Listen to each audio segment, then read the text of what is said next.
ఆ చివరికి కూడాను ఆ పని చేయలేకపోయాడు. వాడు తన ప్రాణాలు పోగొట్టుకున్నాడు. అది వేరే విషయం.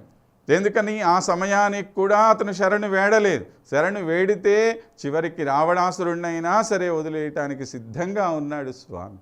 కాబట్టి ఇది ఆయన దగ్గర ఉండేటువంటి గొప్ప గుణం.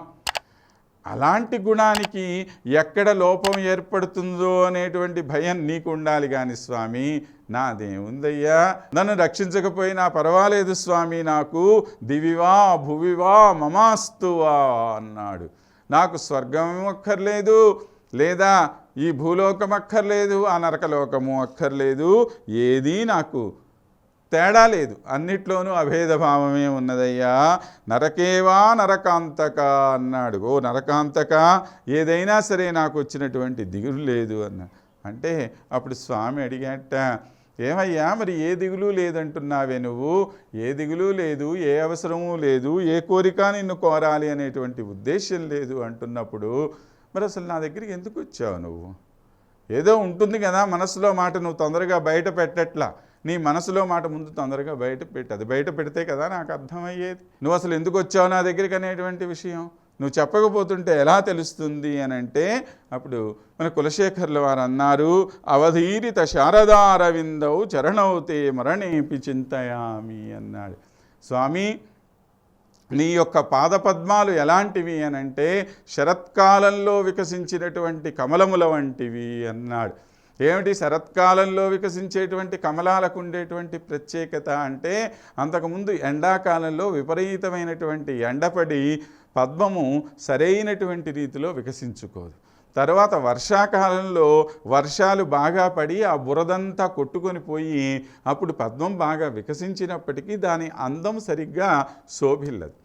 అదే శరత్కాలానికి వచ్చేసరికి ఏమైపోతుంది అని అంటే, బాగా వర్షాలు తగ్గిపోతాయి, చల్లని వాతావరణం ఏర్పడుతుంది, నీళ్ళంతా కూడా నిర్మలంగా ఉంటాయి. అలా నిర్మలంగా ఉన్నటువంటి నీళ్ల లోపల ఈ పద్మం అలా వికసించుకుంటే ఎంతో అందంగా ఉంటుంది. అలాంటి శరత్కాలంలో ఉండేటువంటి ఒక పద్మము లాంటి పాదములు కలిగినటువంటి నిన్ను, నీ పాదాలను దర్శించుకోవటం కోసమని నేను వచ్చాను అన్నా అని కాస్త కవితాత్మకంగా చెప్పేసరికి స్వామి అన్నాడు, ఏమయ్యా నువ్వు వచ్చింది యాచన కోసం, యాచన కోసం వచ్చిన వాడు యాచన సంగతి చూసుకోవాలి, కానీ కవిత్వాలు బాగా చెప్పటం మొదలెట్టేసావే నువ్వు అని చెప్పన్నట. అనంటే లేదు లేదు స్వామి, దీనిలో కవిత్వం ఏమీ లేదయ్యా అన్నాడు. ఏమిటి ఆయన చెప్పినటువంటి పదానికి అర్థము అనంటే, శారద అంటే ఏమి అర్థము? అనేక సంవత్సరముల పాటు ఉన్నటువంటి, అంటే అధికమైనటువంటి, రవిందం అంటే అంధకారాన్ని మొత్తాన్ని కూడా అవధీరిత పోగొట్టేటువంటి, అంటే ఎన్నెన్నో సంవత్సరాల నుండి, ఎన్నో జన్మల నుండి అంధకారంలో పడిపోయి ఉన్నటువంటి వాళ్ళం మేమందరం కూడా. అలా అంధకారంలో పడిపోయినటువంటి మమ్ములని ఉద్ధరించటం కోసం నీ పాద పద్మాలనేటువంటివి రెండు ఉన్నాయి. ఆ పాద పద్మాలకు ఉండేటువంటి కాంతి ఉంది చూసావా, ఈ కాంతితోటి ఎంత గొప్ప అంధకారమైనా సరే, ఎన్ని వందల వేల సంవత్సరాల నుంచి ఉన్నటువంటి అంధకారమైనా సరే అదంతా కూడాను దూరం అయిపోతుంది. ఇలా చిటికి కొడితే అలా వెళ్ళిపోతుంది, అంత సులభంగా. అదే కాదు, ఈ స్వామి యొక్క కాలి గోరు ఉందే, ఆ ఒక్క గోరు కోటి సూర్యులకు సమానమైనటువంటి కాంతిని ఇవ్వగలిగిందిట. ఒక్క కాలిగోరే కోటి సూర్యులకు సమానమైనటువంటి కాంతిని ఇస్తే మొత్తం 10 గోళ్ళు ఉన్నాయి కదా 2 కాళ్ళకి కలిసి, అలాగా 10 కోట్ల సూర్యుల యొక్క ప్రకాశం అక్కడ వచ్చింది. దానితో పాటు ఇదిగో ఈ పద్మముల నుండి వచ్చినటువంటి ప్రకాశం ఏదైతే ఉందో, అలాంటి ప్రకాశం ముందు ఎంత అంధకారం అయితే మాత్రమే ఉందయ్యా అనంటే, ఏమయ్యా ఏదో పెద్ద అంధకారం పోయింది అంటున్నావే నువ్వు, ఎవరు చెప్పారు నీకు ఈ మాట?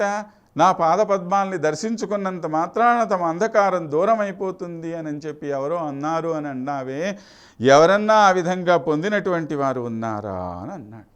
అంటే ఎందుకు లేరు స్వామి, బ్రహ్మాది దేవతలందరూ ఉన్నారు, వారందరూ కూడా చెప్పారు, ఒక్కసారి ఆ స్వామి యొక్క పాదపద్మాల్ని దర్శించుకుంటే చాలు మన జన్మ ధన్యమైపోతుంది అని చెప్పి.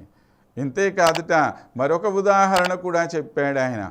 ఒకానొకప్పుడు బలరాముణ్ణి కృష్ణుణ్ణి తీసుకొని రావటం కోసము ఈ కంసుడు ఏం చేశాడు, ధనుర్యాగం అని చెప్పి ఒక యజ్ఞాన్ని సంకల్పించాడు. అక్కడ యజ్ఞం చేయటం కాదు ఆయన ఉద్దేశం. ఆ సందర్భంగా ఈ బలరామకృష్ణుల్ని మధురా నగరానికి ఆహ్వానించి వారిద్దరిని సంహరింపజేయాలి అని చెప్పి వీడి కోరిక అన్నమాట.